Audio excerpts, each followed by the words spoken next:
Imagine waking up, ready to start your day, you turn on the sink and nothing comes out.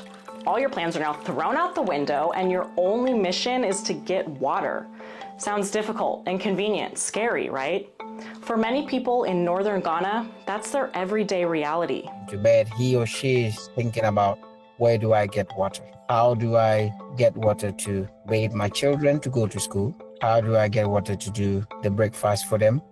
How do I get water to feed my animals? That's Moses. He's the Chief Operating Officer at Well Constructed, a nonprofit dedicated to eradicating this issue. To wake up very early in the morning, as early as 4 a.m., and then you start walking distances to the nearest water source that you can get. It's not about potable water, but it's about where you can get water, any kind of water for your home. Women walk up to 3 miles to find water. The long distances trekking cause them spinal cord pains because these women, some are pregnant and they have no option. Drinking and bathing in contaminated water causes a myriad of health issues, stomach pain, skin issues, and other infections. The UN says diseases from dirty water kill more people annually than all forms of violence. It's something Rashid Anaba experienced firsthand. I came from a small community called Zare. About a decade ago, he decided to do something about it. See how the community is suffering, and there's something in my mind. How can I do to help these communities? I was seeing that there's the problems my mom faced, my dad faced. Rashid set out to build a well, recruiting any visitors to Ghana he could find. He started small with a couple out of Portland, Oregon, funding his first 10 wells. So how did he get here now? The CEO of Well Constructed, a nonprofit that for the last decade has built more than 450 wells, providing sustained access to clean water for almost 250,000 people. That's where Nathan Rogers comes in. I'm the executive director of Well Constructed. It was a chance encounter. We met at a coffee shop. When Nathan was in Ghana with his university's civil engineering department. And I was really just blown away by his spirit, his work that he was doing, and how he was lifting his community up through clean water. That sparked a friendship and planted a seed. Fast forward a few years later, Rashid lost his funding. I asked Rashid how much it was to build a well, and when I heard it was $4,000,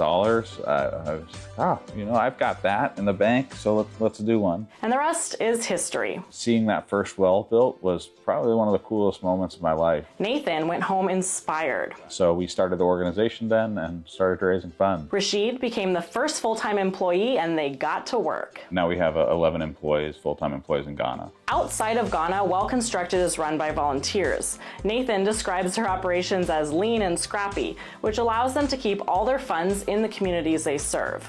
We like that because we know that our money and our donors' money is going directly to the cause. For $10, we're able to provide one person with clean water for 10 years. He says these wells create a butterfly effect. More children in school creates a more educated community, and more women are able to work, which boosts the economy and promotes gender equality. The thought of like a $10 investment to absolutely change someone's life is wild to me.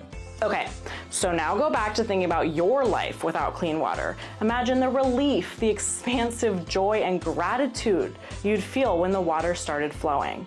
You see women, men, and children dancing because you see change of their life. It's a feeling so gratifying, a purpose so fulfilling. These men say there's nothing they'd rather be doing.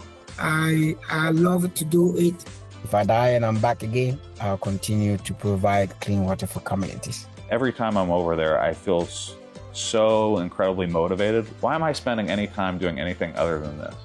There are multiple ways to support Well Constructed. You can donate directly on their website, start a funding campaign, or sponsor a well. They're also looking for people to join their volunteer team, accounting, legal, fundraising, admin, and more.